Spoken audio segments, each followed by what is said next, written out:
ظاہر جعفر نے نور مقدم کو اغوا کیا، حبس بیجا میں رکھا، جنسی زیادتی کی اور قتل کر دیا۔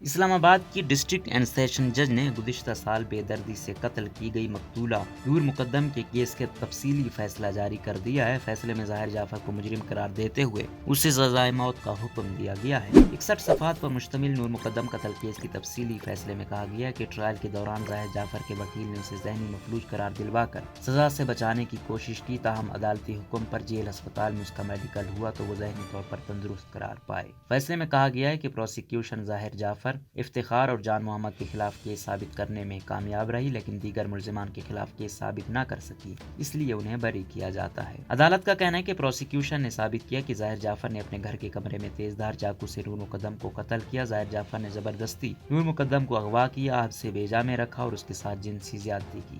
سیشن کورٹ نے فیصلے میں لکھا کہ سائنسی اور فرینزک شواہد نے ثابت کیا کہ نور مقدم کا قتل ظاہر جعفر نے کیا۔ تھراپی ورکس کے مالک کا ظاہر جعفر کے والدین کے ساتھ کوئی میسج یا آڈیو پیغام نہیں پیش کیا گیا۔ ٹھوس شواہد کے بغیر نہیں کہا جا سکتا کہ طاہر ظہور قتل کا علم رکھتے تھے۔ تفصیلی فیصلے میں کہا گیا کہ نور مقدم کی لاش ظاہر جعفر کے کمرے سے برآمد کی گئی تھی۔ ملزمان کے وکلاء استغاثہ کے شواہد کو جھٹلانے میں ناکام رہے، تاہم یہ شواہد نہیں کہ ذاکر جعفر اور عصمت آدم جی بیٹے کے قتل کے ارادے سے واقف تھے۔ عدالت کا کہنا تھا کہ استغاثہ نے ثابت کرنا تھا کہ والدین بیٹے کے ارادے سے واقف تھے۔ ظاہر جعفر کی والدین سے ہوئی گفتگو کا ٹرانسکرپٹ یا ٹیکسٹ میسج موجود نہیں ہے، صرف رابطے دکھاتی CDR سزا کے لیے ناکافی ہے۔